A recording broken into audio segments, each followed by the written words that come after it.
So maraming nagpo-problema no sa mga gasgas dito sa Susian banda. So ito na 'yon. So humanap ako ng solusyon dito and ito yung nakita ko sa Shopee or hanapin niyo na lang basta itong sticker para sa Susian sa Honda Click version 2 or version 3 meron yan. Parehas lang din yan ang design. So ito 'yon.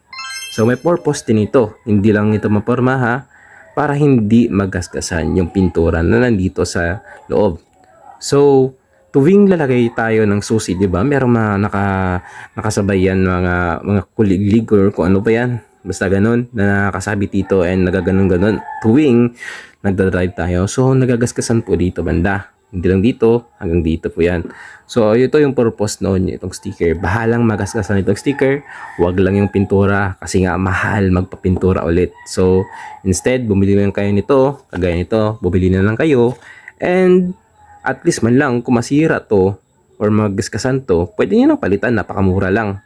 Unlike yung pintura, napakamahal. So, check out nyo na lang yan.